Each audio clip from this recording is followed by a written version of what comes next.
Have you noticed the recent decline of Pokerstars? This site was once the pride of the poker world. Hundreds of thousands of players used to play in different formats like tournaments, cash games, Zoom games, sit and goes, spin and goes, and even some funky stuff like short deck. The site is definitely not dead yet, but in this video I'm going to show you the 3 reasons why Pokerstars just isn't quite at the top anymore. And especially the last reason makes me believe that it will never again be what it used to be. I'm Andreas Wagner, a professional live low-stakes poker player based in London and probably one of the last players who is still playing cash games on Pokerstars. Okay, this intro was a bit gloomy and it's not all bad for Pokerstars. I still think that the site has the best graphics. I quite like the simplistic and clean layout. The Sunday Million and their special tournament series, including the World Championships of Online Poker or the Micro Millions, still attract tens of thousands of players. But the issue are the cash games. If you log on to Pokerstars and you try to play Zoom games above 10 NL, which is 5 cents, 10 cents in blind, you will struggle to find recreational players. There might be some, but they are few and far between. This is an example of the current 50 NL Zoom pool. I mark recreational players purple. See how many purple tag players there are?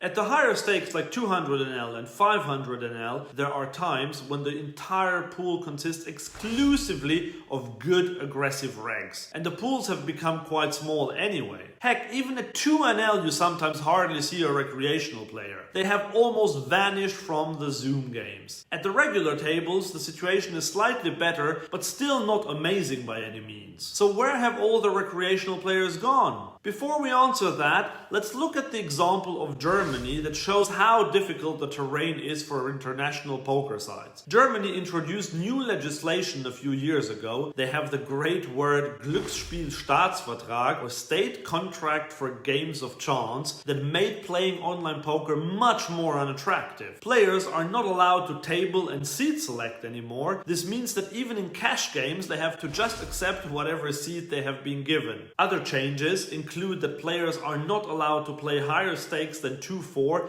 and the maximum amount someone can pay into their account is 1,000 euros. But the silliest change of all is that poker winnings are subject to value-added tax, VAT, or sales tax as it is known in some parts of the world. Typically, the poker sites like Pokerstars pay that on behalf of the players, but they get the money back from players by charging them a higher rate. Other countries have not gone quite that far, but in France, Spain, Italy, Canada, some American states and many other countries, players can't participate in the international player pool. They have local player pools. Those might actually be softer, but they rarely offer higher stakes games. And maximum deposit regulations and money laundering checks happen worldwide and have taken the fun out of poker for many recreational players. So reason number 1 why Pokerstars is not the pinnacle of online poker anymore is new legislation. But this is only a small one. For the second reason, I am showing the example of Nathaniel. Nathaniel has been playing poker for a decade. He sometimes wins and sometimes loses, like all of us. He is in it for the thrill, the fun, the big score, and the small joys of stacking a professional player. He's a truly recreational player. He has done some studying, but he is overall a losing player. Nathaniel used to play on Pokerstars, but now he has found a better poker world for his interests. On his new poker home, they have bad B jackpots, splash pots, and dancing Daniel Negreanu's when he wins a big pot against a better player. And the site gives him access to the World Series of Poker. All this is exactly what Nathaniel wants. This new site is called GG Poker. It has truly captured the recreational side of poker at the expense of Pokerstars. Pokerstars, owned by the international sports betting and gambling company Flutter Entertainment, is trying to combat that with allowing players to throw virtual snowballs, tissues, or rockets at each other. And also the power path, where players can win their way to a live event from as little as 50 cents. But all of this can't hide the fact that overall recreational players seem happier to play on other sites, at least when it comes to cash games. They have had enough of pros using heads-up displays, and Pokerstars' attempt to keep players from leaving the platform by giving a more generous rake back in reality makes the games even tougher. Pros and nits spend even more time grinding on Pokerstars, but the rakeback system is of little use to the casual recreational player. So the second reason why Pokerstars is not the #1 poker site anymore is the emergence of GG Poker. But as I said, the most important one is the last reason. And this one is not only a problem for Pokerstars, but also for GG and all the other online poker sites. But first let me ask you, do you still play on Pokerstars? Let me know in the comments below.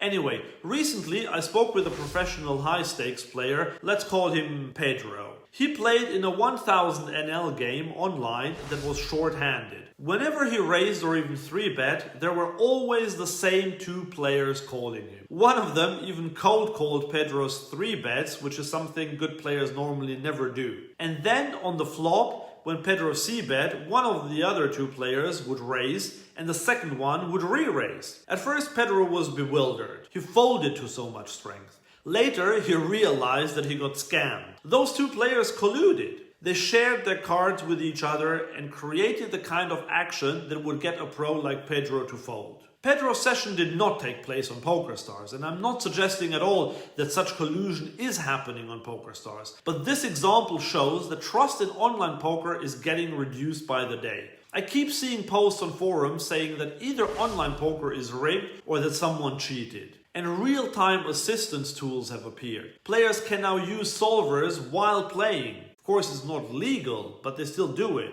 On Instagram, I have been offered such services. And while all of that is not much of an issue at low stakes or mid stakes, because it's hardly worth cheating someone out of their $2 at 2NL, but it takes trust away from online poker. So the third reason why Pokerstars is not at the top anymore is the lack of trust in online poker in general. The beneficiary of this development is live poker. In this video here, I talked about why live poker has been absolutely booming recently and why I believe it will continue to do so.